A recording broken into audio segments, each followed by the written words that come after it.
Hi everyone, welcome to ML chemistry classes. और आज का जो हमारा वीडियो लेक्चर है ये है on the topic of percentage labelling of free SO3 in the oleum sample. देखिए, सबसे पहले हम लोग समझते हैं कि ओलियम का मीनिंग क्या होता है। बेसिक फॉर्मूला आप लोगों ने ओलियम का पढ़ा होगा, H2S2O7। तो सबसे पहले हम लोग इसका मीनिंग समझते हैं कि ये ओलियम होता क्या है। नॉर्मली क्या होता है, इंडस्ट्रीज़ के अंदर H2SO4 यानी कि सल्फ्यूरिक एसिड को कैरी करना थोड़ा मुश्किल होता है, क्योंकि आप लोगों को पता है जो ये H2SO4 है ये लिक्विड फॉर्म में होता है। तो मान लीजिए अगर ये गिर जाए तो इसको कैरी करना थोड़ा मुश्किल होता है। तो इससे बचने के लिए क्या करते हैं हम लोग, कैरी करने को ईजी बनाने के लिए H2SO4 के अंदर सल्फर ट्राईऑक्साइड ऐड करते हैं एक्सिस के अंदर। ठीक है, तो ये जो H2SO4 और सल्फर ट्राईऑक्साइड का एक ये मिक्सचर है जिसे H2S2O7 कहते हैं, इसे ही कंबाइन हम लोग क्या बोलते हैं, ओलियम। ठीक है, तो ओलियम क्या होगा, oleum is the mixture of what, sulphuric acid along with SO3 sulphur trioxide. ठीक है, अब होता क्या है, हम लोग को जब भी किसी डिजायर्ड कंसंट्रेशन का H2SO4 बनाना हो तो हम लोग क्या करेंगे, हम इस H2S2O7 का डाइल्यूशन करेंगे। डाइल्यूशन करने के लिए डेफिनेटली हमको क्या करना पड़ेगा, वाटर ऐड करना पड़ेगा। तो मान लीजिए मेरे पास में ये था H2S2O7, मैंने क्या किया, इसके अंदर कुछ वाटर ऐड किया डिजायर्ड अमाउंट का। इन दोनों को मिलाने के बाद में मुझे क्या मिलता है, यहाँ से मुझे मिलेगा H2SO4 के 2 मोल्स। ठीक है, तो हुआ क्या, पहले से कुछ H2SO4 था, उसमें साथ में क्या थी, फ्री SO3 गैस थी। जब मैं इसके अंदर इतना वाटर मिलाती हूँ कि ये इस बची कुची सारी की सारी SO3 गैस से रिएक्शन कर ले, तो यहाँ से मुझे क्या मिलेगा, H2SO4 का अमाउंट मिलेगा। मतलब कुछ H2SO4 तो पहले से था और कुछ मैंने क्या किया, डाइल्यूशन करने के बाद में बना दिया। ठीक है, कई बार क्या होता है, फ्यूमिंग जो आपका H2SO4 होता है उसको भी H2S2O7 या फिर ओलियम बोला जाता है, क्योंकि उसमें से फ्यूम्स निकलते हैं। तो I hope the concept of oleum is clear to you all. Okay, तो ये तो हो गई ओलियम की कहानी कि ओलियम है क्या। अब ये परसेंटेज लेबलिंग का मीनिंग क्या है, इसको थोड़ा अच्छे से समझते हैं। जैसे सपोज करो आपके पास में, मान लीजिए यहाँ पे एक आपके पास में कंटेनर है, जस्ट इमेजिन ये आपके पास में क्या है, एक कंटेनर है। ठीक है, ये कंटेनर है और this container is carrying some amount of oleum. ठीक है, अब मैं क्या करती हूँ, इस ओलियम सैंपल में से मैंने उठाया कितना, 100 ग्राम। ठीक है, ध्यान रखिए ये 100 ग्राम सैंपल किस किस का है, ये 100 ग्राम सैंपल है ओलियम का, which is the mixture of H2SO4 and SO3। ठीक है, ये इसका मिक्सचर है।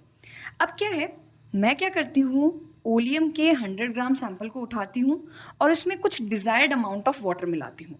जैसे मान लीजिए वो जो मेरा डिज़ायर्ड अमाउंट ऑफ वाटर है वो क्या हो गया, सपोज कीजिए वो Y-100 ग्राम हो गया। अब मैं आपको पहले बताती हूँ ये Y-100 ग्राम का मीनिंग क्या है। इंडस्ट्री के अंदर जो ओलियम की बॉटल होगी उस पर लेबल क्या होगा, Y%। और ये जो Y% है ये नॉर्मली क्या होगा, Y इज़ ग्रेटर देन 100। तो ये 100 से कुछ एक्स्ट्रा वैल्यू होगी। ठीक है, तो मान लीजिए मेरे पास 100 ग्राम का सैंपल है, मैंने इसमें कितना वाटर मिलाया, मैंने इसके अंदर ऐड किया है Y-100। सपोज करें आपके पास में जो लेबलिंग थी एग्जाम्पल के लिए, वो लेबलिंग थी 109%। ठीक है, तो ये Y का वैल्यू हो गया। अब 109% में से मैंने वाटर कितना मिलाया है, 100 ग्राम का, तो क्या हो गया सैंपल, Y-100 का मीनिंग क्या हो गया, 9 ग्राम। तो जब मैं 100 ग्राम सैंपल में कुछ desired amount of water add करती हूँ ताकि उसका डाइल्यूशन हो जाए और उससे क्या बने, H2SO4, तो 100 ग्राम के सैंपल में वाटर ऐड करने पे जो टोटल अमाउंट ऑफ ठीक है, टोटल अमाउंट ऑफ H2SO4 मुझे मिलता है। ठीक है, H2SO4 कितना होगा, वो Y ग्राम होगा। इसी को आप क्या बोलते हो, percentage labelling of free SO3 in oleum sample. ठीक है, तो ये जो Y% है इसका मीनिंग क्या हुआ, वापस से बिल्कुल सिंप्लीफाई करके समझते हैं। मैंने कहा 100 ग्राम का सैंपल उठाया, ठीक है, 100 ग्राम के सैंपल में कुछ डिज़ायर्ड अमाउंट ऑफ वाटर मिलाया। ठीक है, इसको कुछ ऐसे समझिए, एक सेकेंड, ये मेरे पास में मान लीजिए क्या था, 100 ग्राम का सैंपल था, 100 ग्राम सैंपल, इसमें मैंने कुछ क्या किया, डिजायर्ड अमाउंट ऑफ वाटर मिला है, वाटर कितना मिलाया था, y माइनस 100 ग्राम, ठीक है। तो दोनों को मिलाने के बाद जो मेरा टोटल H2SO4 का सॉल्यूशन बनता है, इसका टोटल अमाउंट कितना होगा, y ग्राम, जिसको हम लोग लेबल करेंगे किससे, y परसेंटेज से। तो परसेंटेज लेबलिंग का मतलब हो गया ओलियम के सैंपल के अंदर इतना वाटर मिलाइए कि फ्री पड़ी हुई सारी की सारी SO3 रिएक्शन कर ले किससे, वाटर से, और वाटर से रिएक्शन करने के बाद में वो क्या बना ले, H2SO4। फिर से ध्यान दें एक चीज़ पे, पहले कुछ H2SO4 बना हुआ था, ठीक है। अब पता है क्या हुआ, मान लो हमारे पास में ये फ्री SO3 थी, आपने क्या किया, इसका डाइल्यूशन किया। डाइल्यूशन किया मतलब क्या किया, वाटर डाला है इसके अंदर, वाटर डालने पे इससे क्या बनेगा, H2SO4। तो कुछ पुराना अवेलेबल है, कुछ नया बना है, इन दोनों को अगर आप ऐड करते हो तो उसका टोटल अमाउंट भी किसके इक्वल आना चाहिए, y के इक्वल आना चाहिए। Hope this is clear to you. अब हम लोग थोड़ा सा न्यूमेरिकल एस्पेक्ट पे चलते हैं कि यहाँ से आप लोगों को न्यूमेरिकल के पोर्शंस मिलेंगे कैसे। आइए बढ़ते हैं आगे। देखिए हमारे पास में रिएक्शन क्या थी, हमारे पास रिएक्शन थी SO3 गैस है, जिसको हमने क्या किया, डाइलेशन के थ्रू किस में कन्वर्ट कर लिया, H2SO4 में। अब थोड़ा सा इसका मूल कॉन्सेप्ट वाला जो पोर्शन है, स्टोकियोमेट्री है, उसको समझते हैं कि किस तरीके से न्यूमेरिकल्स को सॉल्व किया जाएगा। तो देखिए सबसे पहले मान लीजिए अगर हम इस रिएक्शन को एनालाइज करें तो आपके पास में क्या है, ये एक बैलेंस रिएक्शन है। इस बैलेंस रिएक्शन में मैं आपको क्या बोल सकती हूँ, मेरे पास में क्या है, मेरे पास में है बच्चों, मेरे पास में यहाँ पर क्या है, मेरे पास में यहाँ पर है 1 mole of SO3 sulphur trioxide. Balance equation के अकॉर्डिंग देखा जाए तो 1 मोल ऑफ SO3 से कौन रिएक्शन करने वाला है, 1 मोल ऑफ SO3 से रिएक्शन करेगा कौन, 1 मोल ऑफ वाटर, और ये फॉर्म भी क्या कर रहा है, ये फॉर्म कर रहा है 1 मोल ऑफ H2SO4, ठीक है। अब थोड़ा सा इसका आगे का पोस्टमार्टम करते हैं, ठीक है। तो देखो हम ऐसे लिख सकते हैं कि 1 mole of water needs, 1 mole of जो वाटर है उसको कितने SO3 की नीड है, it needs 1 mole of SO3 to react and combine and form H2SO4, ठीक है। अगर मैं 1 मोल वाटर का मास निकालती हूँ तो मुझे पता है 1 मोल जो 1 मोल वाटर होगा उसका मास कितना आएगा, 18 ग्राम। तो मैं बोल सकती हूँ कि 18 ग्राम ऑफ वाटर नीड्स कितना, it needs 80 gram of sulphur trioxide, ठीक है। सल्फर का मास होगा 32, एक ऑक्सीजन का होता है 16, 16 3 48, 48 प्लस 32 कितना हो गया, 80 ग्राम। तो 18 ग्राम of water needs how much, it needs 80 gram of sulphur trioxide. 18 को इतना चाहिए, तो फिर 1 ग्राम ऑफ H2O नीड्स कितना, 80 divided by 18 gram of sulphur trioxide. ये नीड हमको पता चल गई किसकी, ये 1 ग्राम की नीड है कि 1 ग्राम के लिए कितना SO3 रिक्वायर्ड होगा रिएक्शन करने के लिए।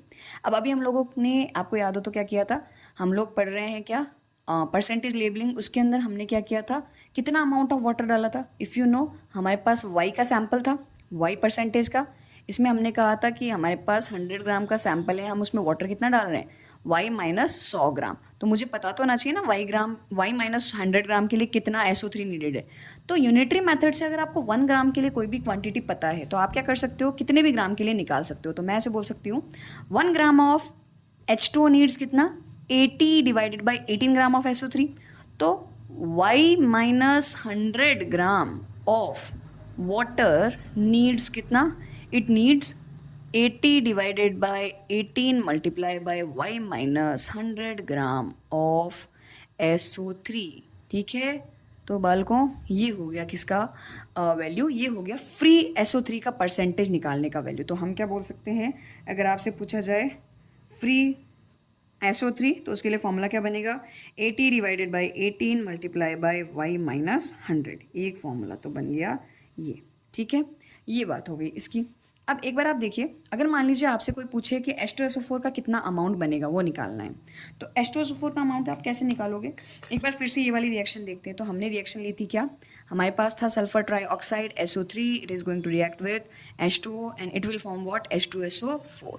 तो अभी भी आपने निकाला कि अगर आपको y minus 100 gram of water से रिएक्ट करवाना है तो SO3 का कितना अमाउंट लगेगा, ये रहा। तो SO3 का अमाउंट लग रहा है यहाँ पे कितना, 80 divided by 18 multiply by y minus 100, इतना अमाउंट ऑफ आपको सल्फर ट्राइऑक्साइड यूज में लेना पड़ेगा। अब आप जानते हो law of conservation of mass, ठीक है, law of conservation of mass. अब law of conservation of mass क्या बोलता है, In a particular reaction, the mass is always conserved, which simply means the mass of reactant is equal to mass of product. या आप बोल सकते हो जितना रिएक्टेंट्स का मास होने वाला है उसकी इक्वल मास किसका होगा, H2SO4 का या बनने वाले प्रोडक्ट का. तो अगर मैं इस इक्वेशन को चेक करूं, मेरे पास आप देखिए यहाँ पे SO3 कितना काम में आ रहा, SO3 का नीड है 80 divided by 18 into y minus 100. Water का नीड कितना है मुझे, y माइनस 100. तो अगर मैं टोटल अमाउंट ऑफ H2SO4 निकालूँ तो वो कैसे निकाला जाएगा, 80 divided by 18 into y minus 100. ये तो रहा अपना SO3 plus plus plus plus water का कितना हो गया, y माइनस 100. तो ये टोटल सम किसका आएगा, ये हो गया मास ऑफ नया H2SO4. अगेन जाओ फ्लैशबैक में, क्या बोला था, जो ओलियम का सैंपल है उसमें पहले से कुछ H2SO4 है, डाइल्यूशन आपने किया, उसके बाद में आपने क्या बना दिया, नया H2SO4. तो some amount of H2SO4 is already present and some amount of H2SO4 is form during the dilution. ठीक है. तो अगर आपसे कोई पूछ ले टोटल कितना आना चाहिए, तो भैया सीधी सी बात है, 100 ग्राम के सैंपल में सम अमाउंट ऑफ वाटर मिला के जो आपने टोटल बनाया है, ये जो लेबलिंग है, इतना ही तो आना चाहिए वैल्यू. ठीक है. तो ये ध्यान में रखना. तो अगर आपको कोई पूछ ले कि टोटल H2SO4 कितना है, तो टोटल H2SO4 कैसे बताओगे भाई, सैंपल था, एक बार इसको समझते हैं थोड़ा अच्छे से. सैंपल था 100 का. ठीक है. अब 100 में से आपने क्या किया, 100 में से H2SO4 भी है कुछ, और 100 में आपके पास में क्या है, SO3 भी है. तो मैं मान लूँ मेरे पास में x अमाउंट ऑफ H2SO4 है, मान लीजिए x अमाउंट है. तो SO3 का कितना हो जाएगा, SO3 का हो जाएगा कितना, 100 माइनस x. ठीक है. या फिर आप बोल सकते हो देखो ये वाला जो अमाउंट था यही तो था, SO3 का कितना अमाउंट नीडेड है. तो अगर आप ऑलरेडी बने हुए इस x अमाउंट को और इस वाले बाद में बनने वाले H2SO4 के अमाउंट को जोड़ देते हो, तो आपको जो आंसर मिलेगा वो आपकी लेबलिंग के इक्वल होना चाहिए. I hope this aspect is clear to you. अब हम एक बार एक क्वेश्चन लेते हैं और उसके थ्रू मैं आपको समझाती हूँ पूरा, वहाँ से मेंटल क्लैरिटी ज़्यादा आएगी. चलिए क्वेश्चन पे मूव करते हैं. इस वाले क्वेश्चन को समझते हैं हम लोग. सपोज कीजिए मेरे पास में एक ओलियम का सैंपल है और ये जो ओलियम का सैंपल है वो कितने का है, इस पे लेबल किया गया है 109%. अभी मेरे हिसाब से आपको ये क्लियर होगा कि इस 109% का मीनिंग क्या है. आप कैसे बोल सकते हो इसको, आप बोलोगे जी 100 ग्राम ऑफ ओलियम सैंपल था. ठीक है. I have 100 gram of oleum sample diluted with अच्छा कितना अमाउंट मिला था याद है, मैंने कहा था ये y है, इसमें से 100 सैंपल उठाए तो y माइनस 100 का मतलब क्या हो गया, diluted with 9 gram of water.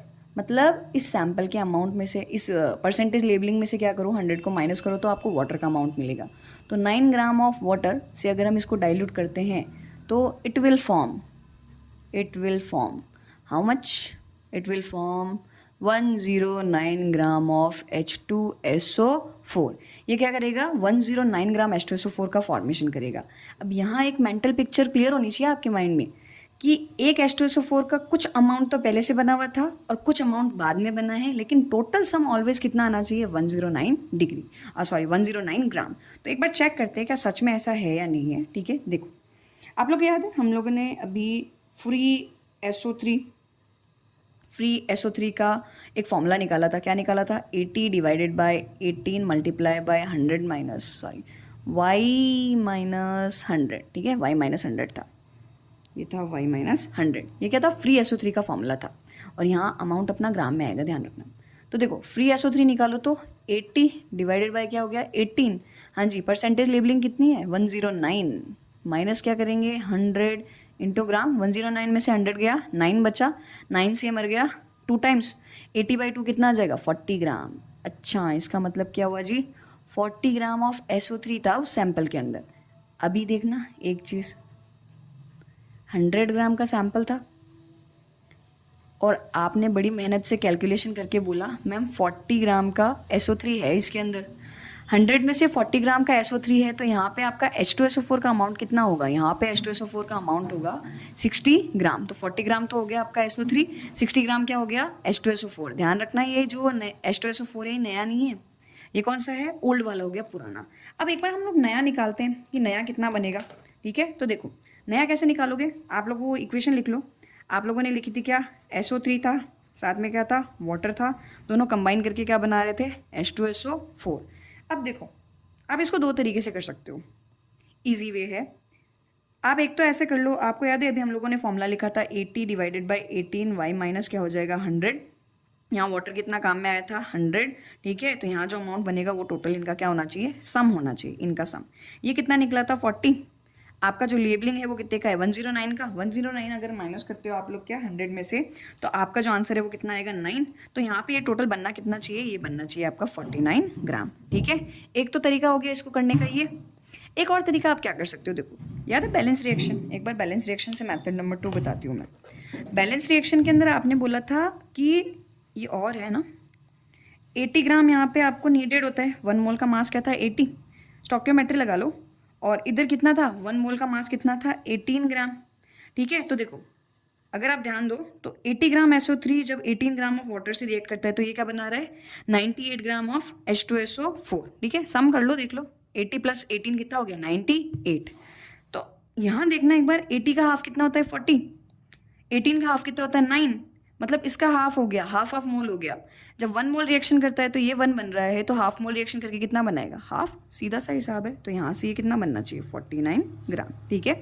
ये कौन सा है 49 ग्राम ऑफ H2SO4 जो नया बना है, ठीक है। तो ये नया वाला H2SO4 हो गया, और पहले से कितना बना हुआ था पुराना 60 ग्राम।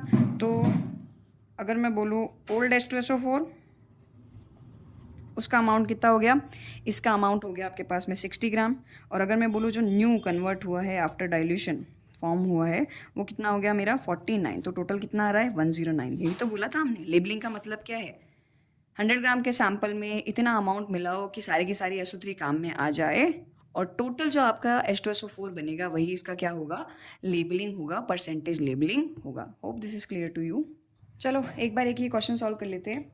हमको क्वेश्चन दे रखा है calculate free SO3 in a sample of oleum labelled as 1118, ठीक है 118% और 118%। मीनिंग समझ गए होंगे। 100 ग्राम सैंपल उठाया, 18 ग्राम वाटर मिलाया, मिलाने के बाद में जो टोटल अमाउंट ऑफ H2SO4 मिल रहा है वो कितना हो गया 118 ग्राम, ठीक है। टोटल इतना H2SO4 हमको मिल रहा ओल्ड प्लस न्यू, ठीक है। चेक करते हैं क्वेश्चन को। देखो मेरे पास में क्या था फ्री SO3 निकालने का formula, free SO3 is equal to 80 divided by 18 into y minus 100, ठीक है। वाई क्या हो गया सैंपल का लेबलिंग, तो ये हो गया 80 डिवाइडेड बाय 18 इंटू सैंपल कितना है 118 का माइनस हो जाएगा क्या 100। 118 में से 100 गया तो कितना बचेगा 18 से 80 कैंसिल, आंसर आएगा यहाँ पे 80 ग्राम। अब ध्यान देना सैंपल कितने का उठाया था भाई जी, सैंपल था 100 का। 100 में क्या है 80 ग्राम, तो आपको पता लग गया क्या है SO3 सल्फर ट्राइऑक्साइड, और इसमें 20 ग्राम क्या होगा, जाहिर सी बात है H2SO4। तो चेक करते हैं पहले नया वाला कितना बन रहा है H2SO4, क्योंकि ये पुराना हो गया, पुराने और नए दोनों का सम कितना आना चाहिए 118। अच्छा ये मैं एक्स्ट्रा में करवा रही हूँ क्योंकि आंसर तो आपका यहीं से निकल गया 80 ग्राम, ठीक है। तो एक बार देखो रिएक्शन लिखते हैं हमारे पास में SO3 प्लस वाटर रिएक्शन करेगा और क्या बनाएगा H2SO4। यहाँ पे कितना काम में आ रहा है 80 ग्राम काम में आ रहा है। देखो अभी सॉल्व की थी हम लोगों ने, 1 मोल के लिए 1 मोल नीडेड है, 1 मोल का मास कितना था 80, तो 80 के लिए वाटर कितना नीडेड होगा, और यहीं से पता चल रहा है आपको 100 के अंदर कितना मिलाया था 18 ग्राम मिलाया था, और दिख भी रहा है 18 ग्राम मिला रहे हो तो 18 प्लस 80 कितना हो गया, लॉ ऑफ कंजर्वेशन ऑफ मास से 98 ग्राम, ठीक है। ये बन गया आपका क्या नया H2SO4। पुराना कितना था 20 और 98 कितना हो गया टोटल 118 ग्राम ऑफ H2SO4। यही तो थी परसेंटेज लेबलिंग।